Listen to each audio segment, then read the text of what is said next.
Good afternoon, everyone, and welcome to the Baldrige Foundation's quarterly webinar. As a reminder, due to the high number of participants, everyone will be kept on mute during the presentations.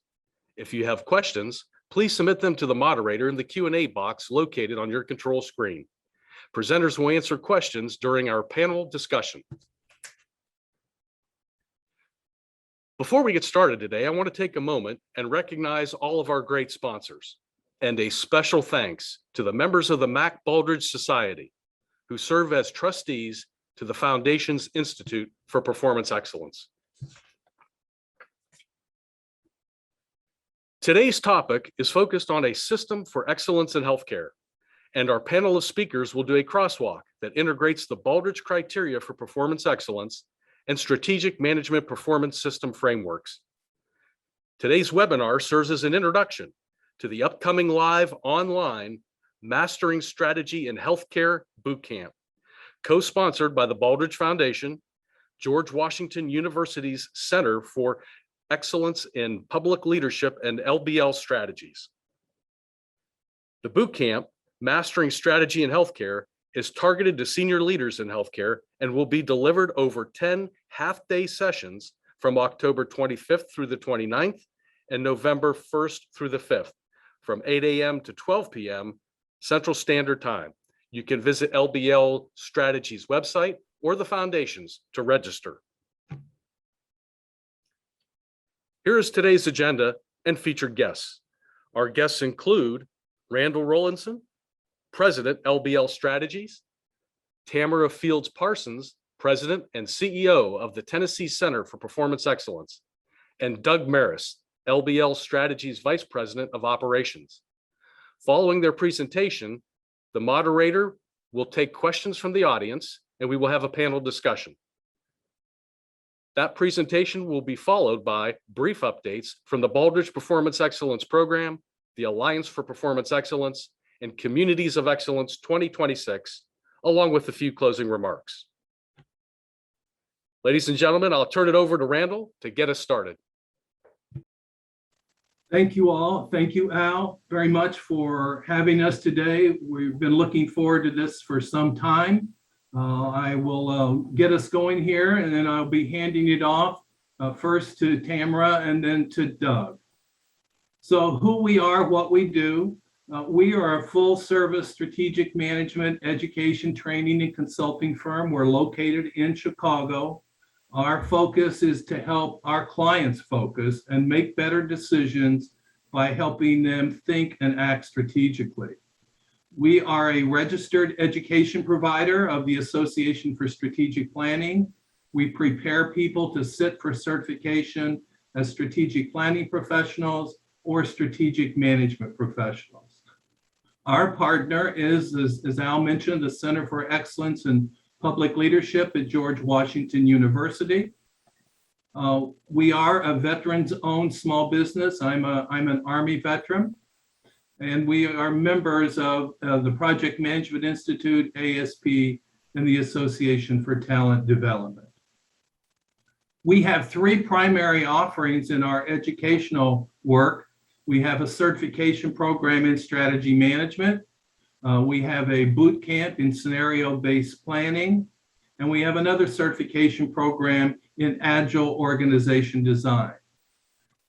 Two of these three programs are certified through GW. We have the Mastering Strategy program is offered in person, online, self-paced, or a hybrid version, and then the Mastering Agile Org Design is offered in person, online, or hybrid. So where did this webinar come from? Where did this idea come from? Well, it really came from an invitation that I received just before the pandemic hit. I was invited by Tamara to come to Tennessee and speak at their conference. And I presented 5 tools, and several of those tools we're going to present as well today, strategy management tools. And they were at that time targeted to the public sector. So that was the emphasis at that time. After the session, Tamara and I had a chance to sit down and get acquainted a little further. And we began even then to talk about the similarities between the Baldrige framework and the strategy management profession. Both of them focus on achieving tangible results. And it was just maybe a month or two after that that we got together online and began to partner. We put the Baldrige framework and criteria up, and then the learning objectives and content of the strategy management course. And we began to see, well, how do these things intersect? It was shortly after that that Tamara introduced me to Al and other members in the Baldrige family. And we began seeing these connections, this crosswalk actually come to life. Earlier this year, I was invited back, which is always a good sign, to make a presentation on planning for resilience, really building off of the new Baldrige criteria that address resilience. So that took our understanding, that took our collaboration a little further. And then again, once the conference was over, Al sent me the full Baldrige, new Baldrige 21-22 framework, and we redid, Tamara and I put our heads together and we updated the framework. And then lastly, this led us to, okay, what if we do a webinar that really lays the groundwork for this upcoming boot camp? So that's how we got here. There's just been some kind of serendipity along the way, some insights along the way, and we're looking forward to sharing that with you. The way we want to position this is that the Baldrige framework does a fantastic job of the criterion that organizations must meet in order to be excellent, in order to achieve excellence. It's non-prescriptive and it's very much a systems perspective. Similarly, our work here related to strategy management, I was one of the authors of the body of knowledge for the ASP certification exam. So we have spent 35 years studying and applying these tools. And what we began to see is strategy management is about a process to achieve excellence. Criterion to achieve, process, the criterion, and now then the process to achieve. Our approach is generic. It begins with looking, assessing, and organizing, where is the organization, what's it trying to accomplish, moving into an environmental assessment where we look both internally and externally and prioritize, lay out in phase 3, the direction we're headed, the strategy we're going to pursue. With the strategy that we're going to pursue in place, we can put together a strategic plan, a strategic operating plan, and here's where the easy work ends. This is the easy part of strategy management, is figuring out the strategy, building the plan, figuring out the metrics. The hard work really begins at execution. In the private sector, somewhere between 60 and 70% of strategies fail at execution. They're either not aligned up and down the organization, or for some other reason, implementation begins to fall apart. Either we don't remove the roadblocks or whatever it might be, but this is where the real value is in execution. And then lastly, the cycle is completed when we look at our results, measure our effectiveness, begin to say, what did we learn from all of this? How do we need to adapt? And then ultimately putting in place an ongoing, what we will refer to, and Doug will talk about, as a strategy management calendar to manage the process.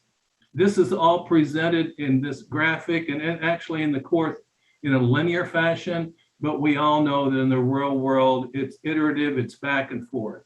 But this is a process to achieve excellence, unlike the criterion required to be excellent. So together they form a nice package. So we put together this crosswalk. I'm going to put a link here in the chat as we go, that you can pull this up on your screen. So I'll do that in just a moment. But this is an introduction to it, a system of excellence. And the crosswalk looks something like this. What you have across the top are the 7 areas of the Baldrige criteria. And along the the vertical side, we've got the 6 phases of strategy management, and then those tasks that I just went through. And you can see in each one of the cells, we've identified where does the strategy management framework match up with the criterion included in each one of the cells. But I do want to move us now to talking about how this applies to the healthcare world itself, healthcare examples. So we're going to show you 5 tools now. My business partner, Doug Maris, who leads our work in healthcare, will present first a tool called scenario planning. Then we'll talk about the strategy canvas. We'll talk about strategic planning, the strategy map, that's a powerful tool used for strategy work. He's going to talk about something about OKRs, and then lastly, the strategy management calendar. Doug, it's all yours. Okay, thank you, Randall, and a good day, everybody. And as Randy has said here, this is our framework for the Mastering Strategy certification, which we offer through George Washington University. But we like to say that we thrive at the intersection of theory and practice. So this is not just stuff we teach. It is stuff we teach, but it's also what we use as we come alongside of organizations to help with their strategic management. And matter of fact, I do just want to give a tip of the hat. I believe we have a couple of our healthcare clients actually who have enrolled in this webinar. We've been honored to work alongside of the Heritage College of Osteopathic Medicine for the last, I don't know, about 2.5, 3 years. And I believe some of their leadership is on this webinar, and they've graciously allowed us to use a couple of their work product here in this webinar as examples. And then more recently, we've been working since May with the American College of Radiology, which represents, I think, over 20,000 radiologists and other physicians in the radiology field. So we have been working with them, and they have graciously allowed us to use a couple examples of their work product as well. So you can see we have these 5 tools that we're going to introduce in the Mastering Strategy program and the bootcamp that we'll be offering in October. Our toolkit actually numbers about 55, I think, tools. And so these are just 5 that we thought would be especially helpful to present here in this webinar. So Randy, if you go to scenario planning. So you'll see here in the title slide, Tamara has embedded the crosswalk reference to the Baldrige criteria. And so we've done that on each one of these tools. Just very quickly, you can see here's where or how it aligns. So with that, Randy, go ahead. So we like to use this graphic when we introduce the concept of scenario-based planning, because you can see in this cylinder or this cone, we call a cone of possibility. There is a cylinder that you see it's identified as today's perspective. And what that cylinder reminds us is most of us, by human nature, when we think about the future, 10 years, 15, 20 years in the future, it's just human nature to view the future through a very narrow cylinder of today's perspective. And we just can't help ourselves. We think we're being innovative. We think we're, thinking outside the box. But really, most of the time, we view the future very similar as it is today. Maybe some advancements in innovation and technology. But for the most part, that's our perspective, is that very narrow cylinder right in the middle of the cone. Well, what we do with scenario-based planning as a tool is that we help organization leadership kind of broaden out the aperture of possibilities of what the future may look like. Now, important distinction here is we are not predicting the future. That's the role of the weathercaster on the news. And even the weathercast, they know not to predict much more than 3 or 4 days, correct? They don't try to predict years or, decades. So this is not about predicting the future, but rather this is about preparing for uncertainty, preparing for the future. And so you can see that the cone of possibilities, what we try to do in scenario-based planning is to broaden out this aperture, and who knows what the future is going to look like. I think Yogi Berra said the future is not what it used to be. And with the disruptions and technology and pandemic and global crises and the environment, climate change. I mean, who knows what? And so what we try to do is to get leadership teams to live in various scenarios of the future. Again, we're not trying to predict, but trying to prepare what are the capabilities that our organization are going to be required should any of these scenarios come about. And so the process we use, go to the next slide, Randy. We like to introduce trend cards, and again, this is to kind of prime the pump of those who are involved in this exercise related to the various trends. There's lots and lots of weak signals that are out there, and what we try to help leaders do is to start to pull these weak signals into trends, and we've actually created these trend cards that we use, and these are specific to healthcare.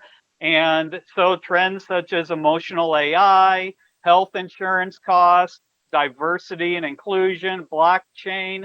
And so each one of these cards just kind of primes the pump related to some weak signal or some trend that is out there. And then what happens when some of these trends start to merge together? Randy, next slide.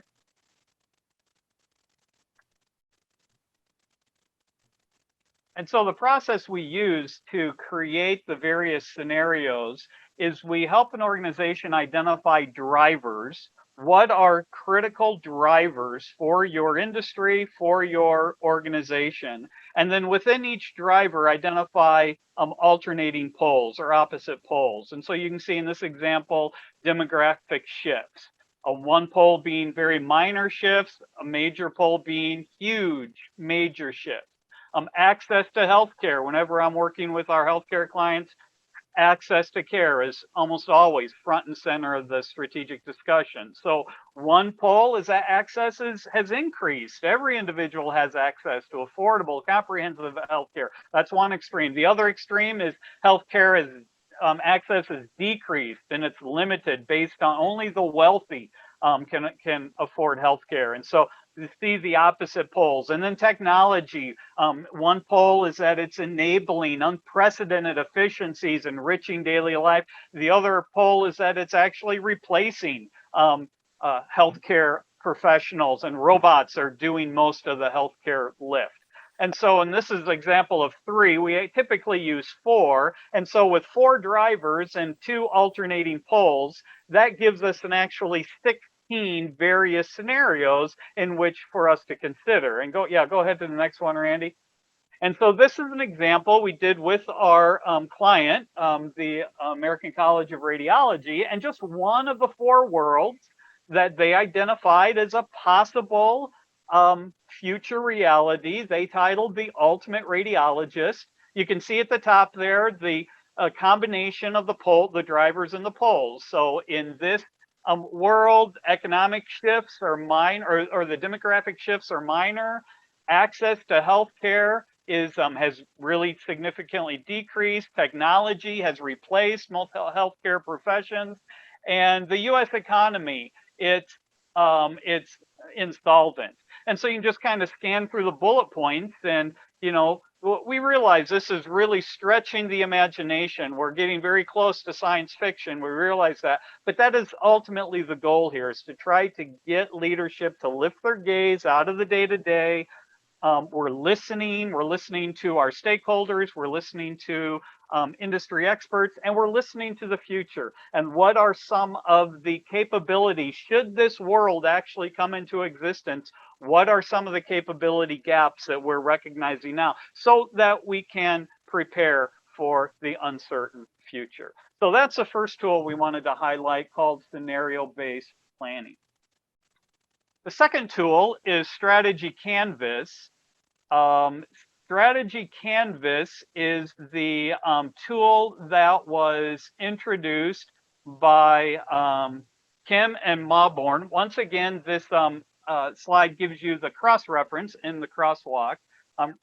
Randy, go ahead and go to the first slide here. So a couple decades ago, Kim and Mawborn introduced this in some HBR articles, and then ultimately in their well-known book now called The Blue Ocean Strategy. And this is another tool that will help organizations kind of graphically capture where are we placing our strategic emphasis currently in comparison to our industry.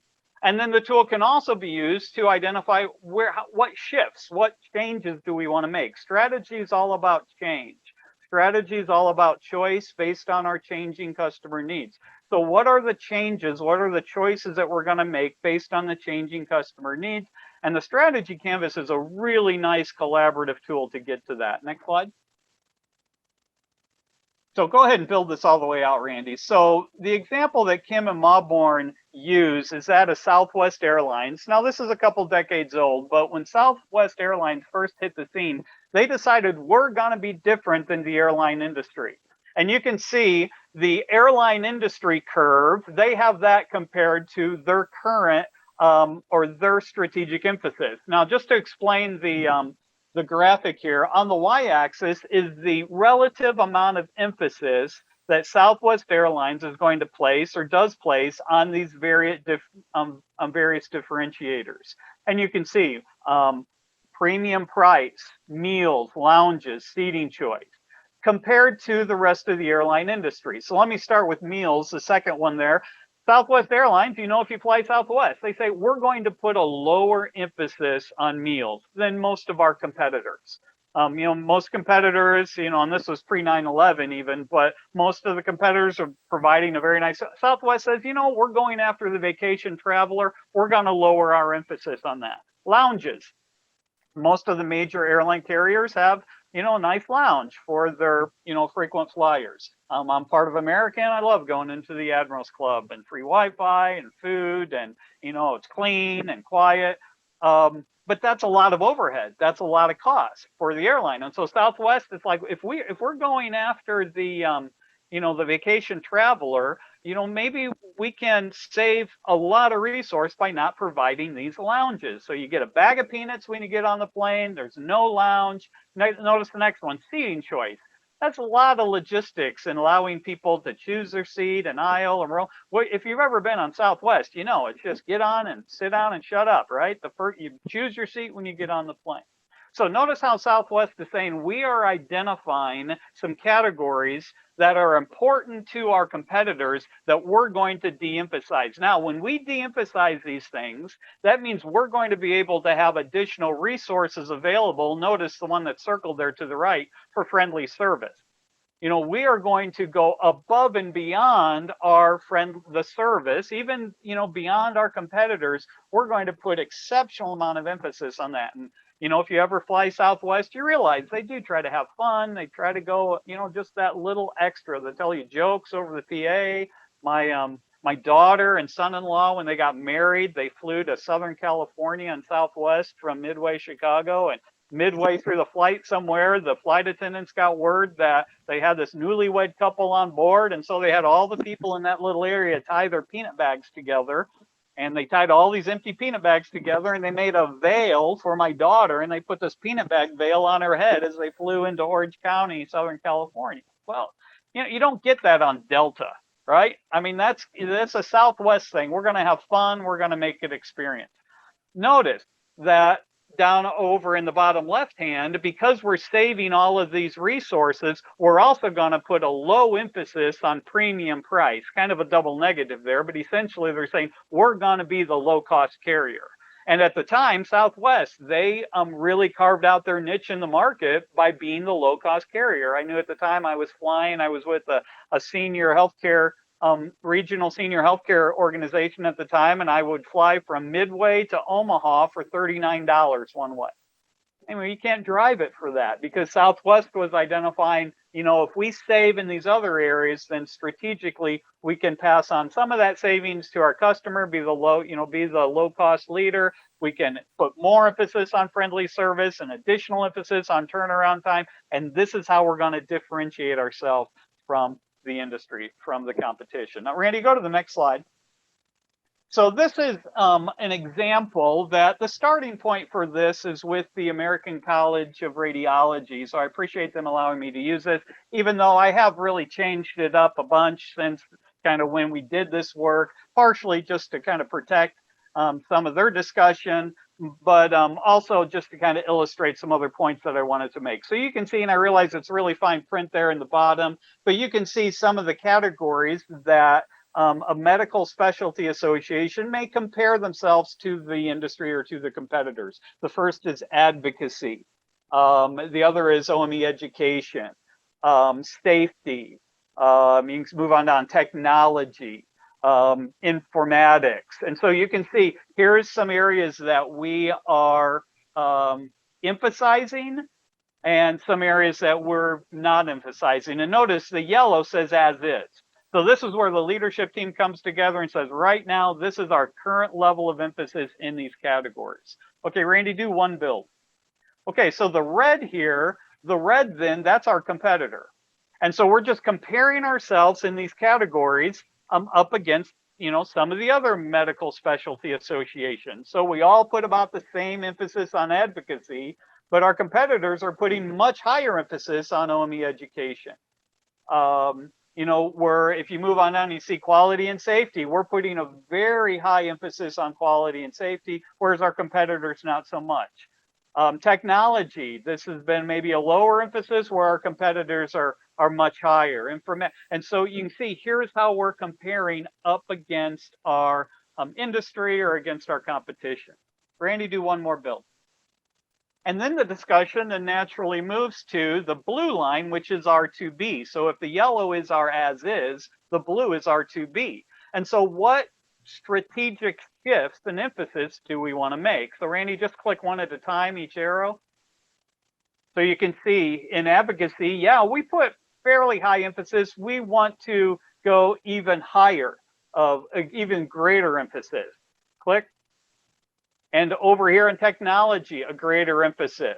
Okay, go ahead and build this out, Randy. You get the general idea how in some of these categories, we're going to increase the emphasis, and in other categories, we're going to decrease the emphasis. And part of the discussion here has to do with resource availability. We just can't increase everything.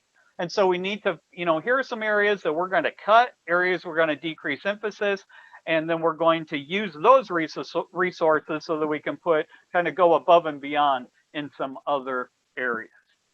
Let me just kind of pause here. Has Tamara, did she make her way back in? Have we heard from her? Yes, I was able to join back in. I lost Wi-Fi for some reason. Sorry. All right, Tamara, I think I'm going to pause here. Randy, if you want to go back to the crosswalk, because I know Tamara had some important points that she wanted to make with the crosswalk. Thank you. And I'll leave my video off just to make sure that I maintain a little bit of capacity.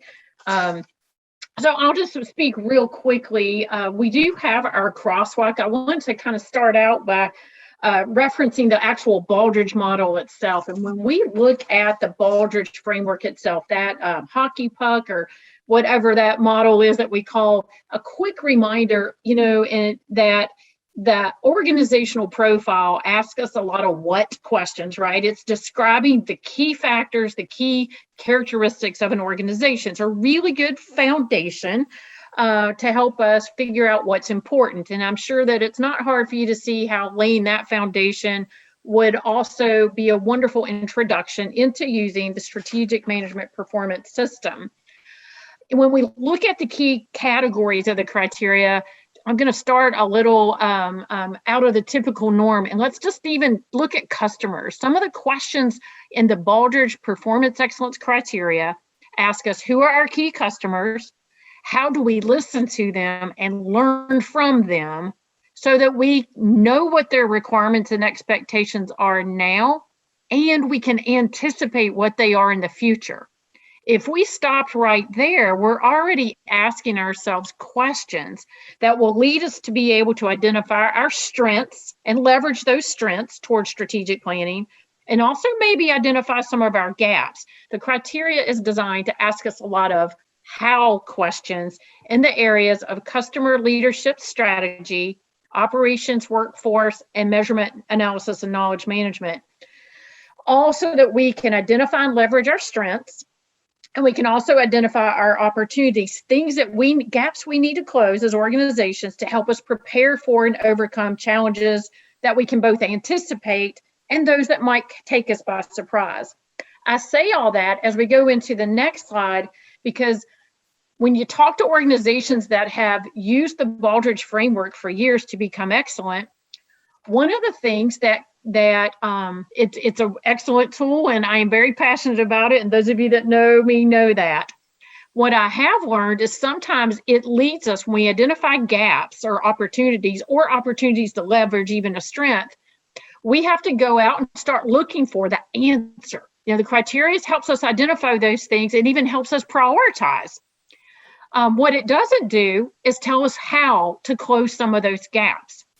And in my work with LBL strategies, I have learned that taking a holistic approach to purpose-driven strategy through the strategic management performance system allows me to have a structure to start to answer those questions. So there's not prescriptive advice within the criteria. It guides me to what my priorities need to be and what my next steps need to focus on. And the crosswalk that we're going to look at now in the next slide takes me from the specific area of opportunity within the criteria and leads me and connects me to a tool within the system for strategic management to help me start closing those gaps. It gives me a pathway, a purposeful, intentional pathway. And just real briefly, for those of you that are real familiar with the criteria, I want to give you a couple examples, because a lot of times we can make a blanket assumption that, oh, it's strategy, that's category 2. What about all the other categories? The beauty of this crosswalk is it actually touches and integrates every single category. And that's one reason why I found it so valuable. So for example, if I look at category 5, in 5.1, there are criteria questions in 5.1A3 around how do you prepare your workforce for changing capability and capacity needs. And it goes further into some more detailed questions. There's also a question there in that workforce category around how do you organize and manage your workforce, so that you can capitalize on your core competencies, so that you can exceed expectations. Those areas are addressed in the model for strategic management in multiple places. It's not just one place. It's addressed in the evaluating the SWOT particular tool. It's also addressed in the tools that align behind the strategy, as well as implement the strategic operating plan. If I look as another example in operations, so another area, see, I'm not talking about category 2, I'm talking about some tangible operations-focused results or criteria questions. If I look in category 6 under operations, and I look specifically in 6.2, which is all around operational effectiveness, there's some criteria questions in C2 around business continuity and resilience. How do you, your organization, ensure that you can anticipate, prepare for, and recover from disasters, emergencies, and other disruptions? The tools associated with the strategic management program here actually have that embedded and integrated throughout. It's in the first phase that Randall introduced us to around designing and organizing your program. It's in phase 2 around conducting external strategic analyses. It's also in phase 2 around evaluating the SWOT. And then it shows up again in phase 6 around learning and adapting. So my point here is that if we're looking for a tool that will help guide our decisions and help us build and embed a structure throughout the organization that not only creates a plan now and in the future, but also integrates all the key elements of the criteria, that's what this tool, I have found over the last 2 years, this tool delivers, and that's what's behind the crosswalk. I'm going to stop there, and I've got some examples that I picked up out of Doug's, some of the examples that he shared, and if it's pertinent at the end, I can share them at that point. Thank you, Tamara. So let's come to our third of the 5 tools that we present in the Mastering Strategy Bootcamp. This is a strategy map, was introduced decades ago by Kaplan Norton. Once again, you can see the crosswalk reference. Randy, go to the next slide. So once again, I want to give a tip of the hat to my friends over at the Heritage College of Osteopathic Medicine, part of Ohio University. They have allowed us to share this publicly, and this is their actual strategy map. Now, it is actually under reconstruction now. We are redoing some of this. Right now, we're looking at reformulating some of these strategic objectives. But just in short, if this is a new kind of graphic for you, what a strategy map does is it gives us a very visual way to communicate our strategy. It's a communication tool. And you can see the 4 perspectives. You can think of those as lenses that Kaplan Norton introduced many decades ago that we want to evaluate and measure and monitor our strategy, not just through the financial perspective, as important as those lenses are, but we also want to think in terms of that bottom perspective, learning and growth, our overall capacity, some of the things that Tamara just mentioned related to our capabilities, our culture, our infrastructure, our technology. And once we have identified the objectives, the outcomes that need to be achieved within learning and growth, then those will drive our internal processes. And internal processes, that's all the stuff we're doing kind of behind the scenes.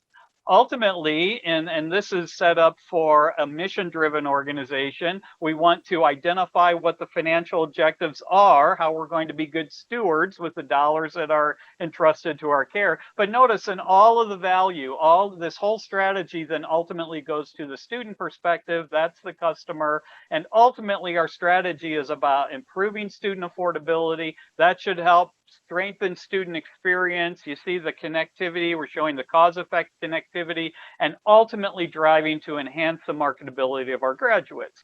And for a college, that's kind of the highest objective, isn't it? That the Cleveland Clinic gives us a call and says, send us more graduates. The various health systems in Ohio give HCOM a call and says, we love the graduates, send us more. That's really what we're trying to do, is enhance the marketability of graduates. So once again, the strategy map is a really nice tool to remove us. Many times strategies are just so cluttered. There's just so many moving pieces. There's so much nomenclature. There's so much noise. People's heads are in a swivel.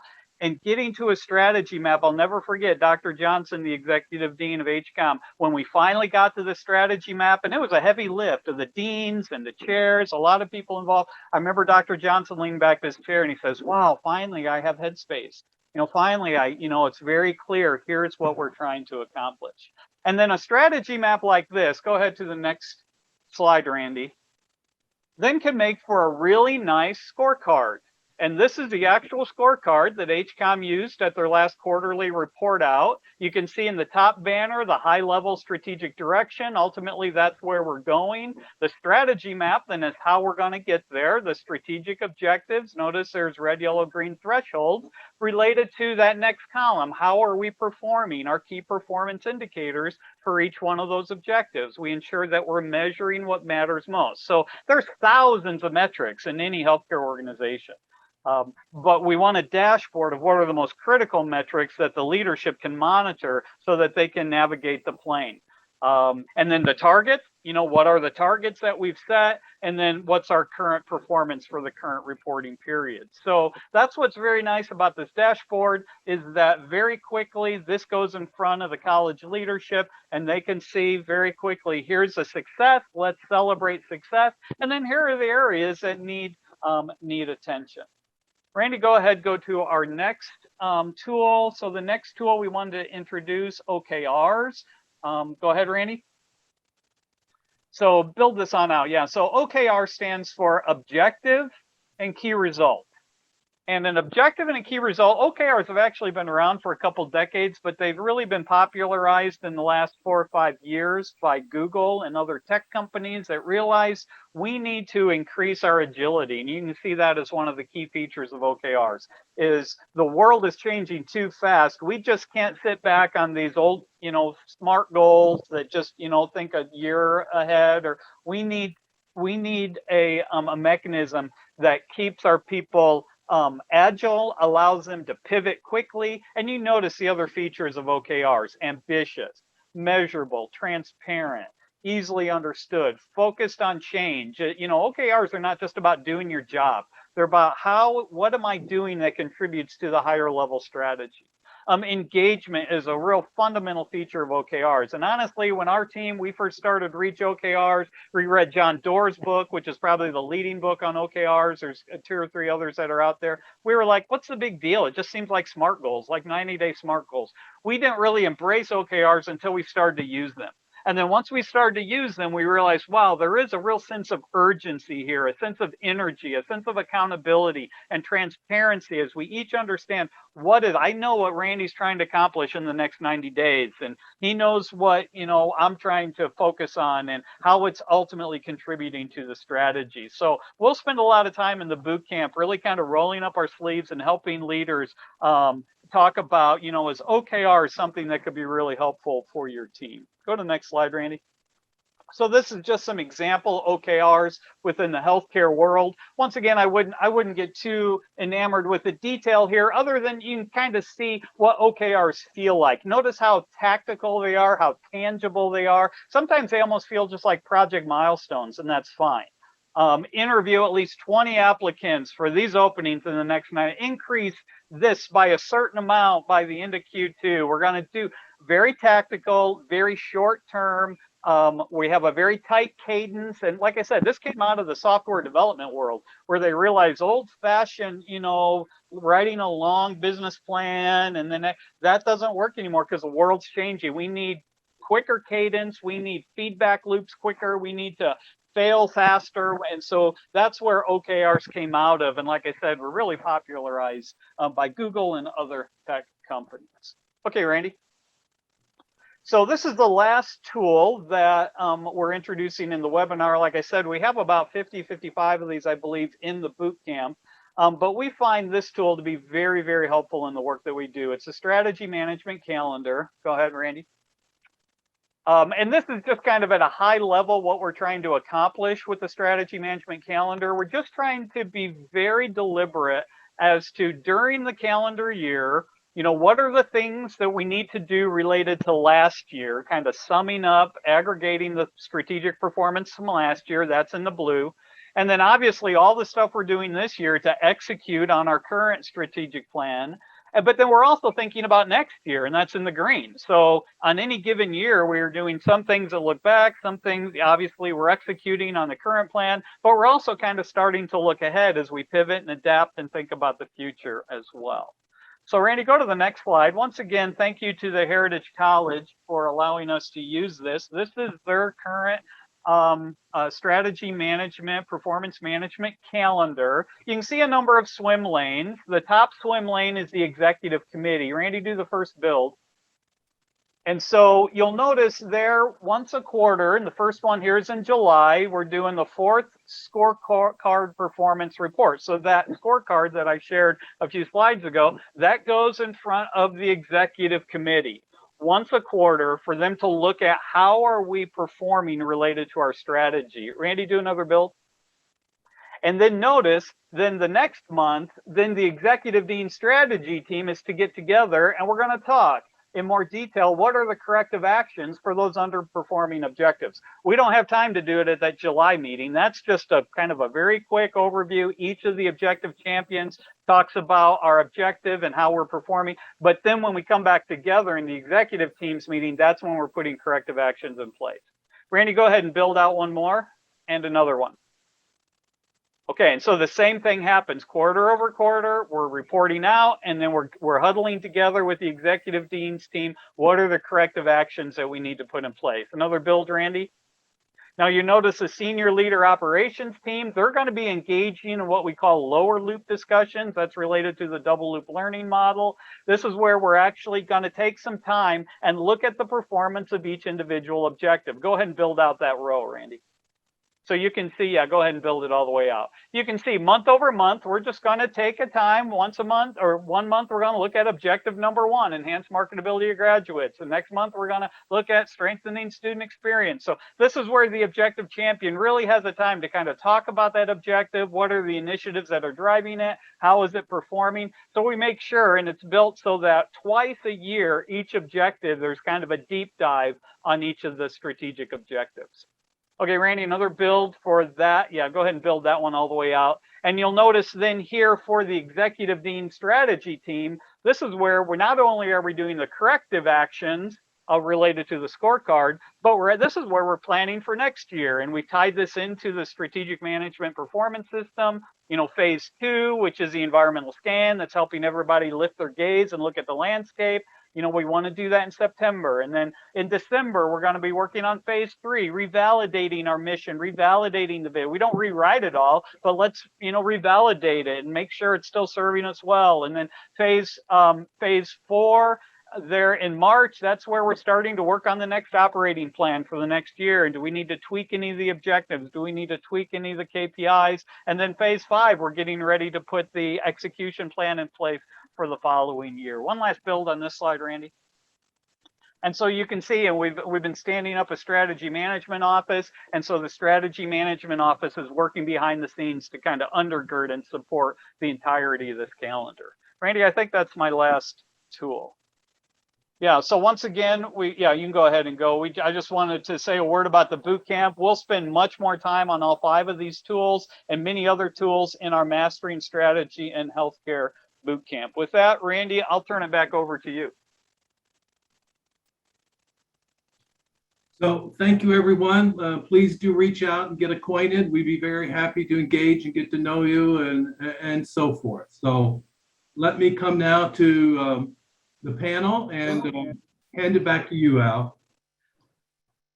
Well, thank you, Randall. I appreciate that. And Doug and Tamara, what an outstanding job. We've got a couple questions from the audience. And the first one, Doug, would go to you. And that is, what is the true difference between an OKR and a KPI? Yeah, that's a really good question. They're very similar. They kind of feel alike on the surface, but they really are different. So a couple things that jump out at me initially is the cadence on an OKR is a much tighter cadence. And so we're evaluating that. The target is usually a 60-day, 90-day target. It's always very transparent throughout the organization. And we may shift it. We may change it after 90 days. Whereas a KPI, those typically serve us well over, a longer period of time. We want to be able to track and trend our KPIs. So those are important, but we're not necessarily tracking and trending OKRs. OKRs are more of a strategic agility tool so that we can pivot fast, we can listen to our customer, or we can get feedback, we can recalibrate, reset, and kind of keep that tight cadence so we can remain agile as an organization. Thanks, Doug. Tamara, our next question goes to you. If an organization wants to integrate the Baldrige criteria and the strategic management tools, what would be a good starting point? Well, the good thing is it is very, very well integrated. So I don't think there's a incorrect starting point. But if I was setting out anew, I believe I would start, if I already had a feedback report, I would make sure I familiarize myself with my Baldrige or State Award Program feedback report so that I was conscious of my priority opportunities and the key strengths I wanted to leverage. But I think even more importantly, I'd want to ground myself in some of the questions in the organizational profile. And I could do that, in pretty short order, so that I go into the strategic management resources from LBL Strategies with a mindset of knowing what my strategic advantages are and having agreement amongst my leadership team, knowing what my strategic challenges are, and at least having a fair idea of what my core competencies are. And then as I went through the multi-step program and through the tools with the strategic management performance system, I would keep my criteria handy and literally start checking off things as I went through it so that I kind of got a 2-for-1 by the time I'm done.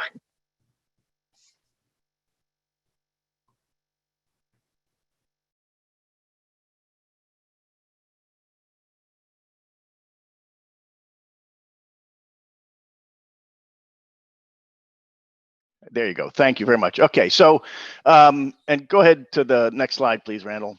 My thanks to Randall, Doug, Tamara, and to all of you for being here today. Continuing with the approach I began last quarter, I'd like to provide a brief update on our recent developments and progress on a few of our strategic initiatives. And that seems pretty appropriate given the topic of our presenters today. So operationally, we continue our efforts to modernize and enhance the efficiency and effectiveness of our key processes. That includes our efforts to provide completely virtual training for our examiners and completely virtual site visits during the award process.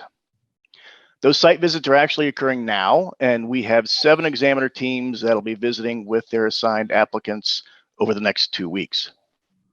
In addition, we recently hosted a focus group that was exploring potential changes that would help us reach and engage with large internationally competitive businesses, an area that I know the entire enterprise is looking to enhance. Around our goal of increasing our reach and impact, I've listed 2 of our initiatives. The first is our leadership of an interagency working group focused on developing a job quality framework. Next week, we are hosting with the Secretary of Commerce and the Deputy Secretary of Commerce a different focus group of experts from industry, academia, think tanks, and advocacy groups to help us in this effort by creating a broadly applicable and widely accepted definition of job quality. The second is our partnership with NIST's MEP program and 2 of the regional MEP centers and 2 regional Baldrige programs to develop an assessment for manufacturers to ascertain their preparedness for and adoption of advanced technology solutions. We're in the pilot stage of this effort now, and we expect to pilot this assessment with 100 manufacturers in the coming months.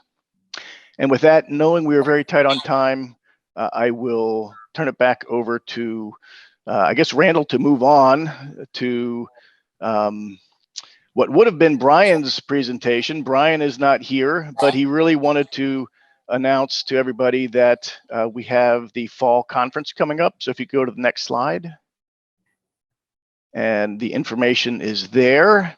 So please take a look and notice October 21 to 22nd is the Baldrige Fall Conference. Please come and learn lots of best practices and engage with the community to your heart's content.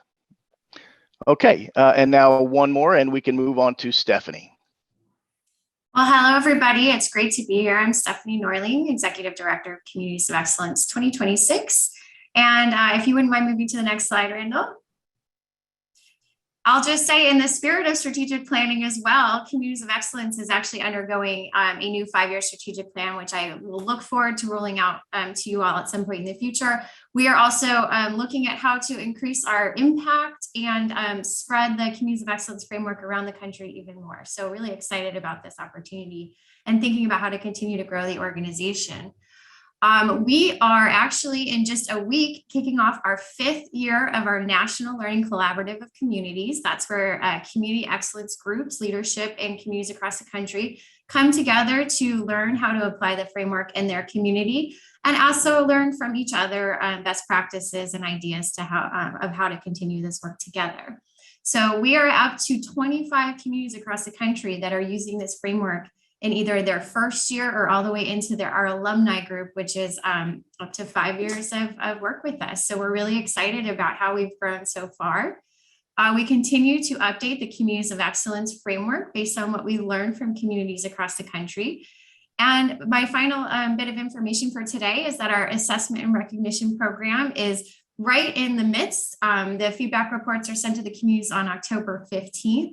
This year, we had a record number of applications. We had 16 community applications, including 6 at our top level, which is called the Communities of Excellence level. So I just wanted to congratulate our communities on submitting those applications and also say a huge thank you to our 67 volunteer examiners who have been helping us out in this process, as well as alliance programs who have been helping us assess these applications on behalf of communities. So that's what I have. So thank you very much.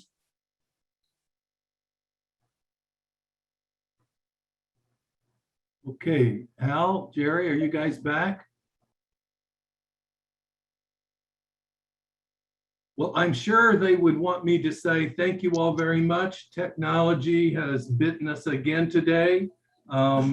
We are humbled by it, and hope you will take that into consideration as you evaluate this. We couldn't control some of this, but thank you so much for joining us. and hopefully we'll cross paths down the road.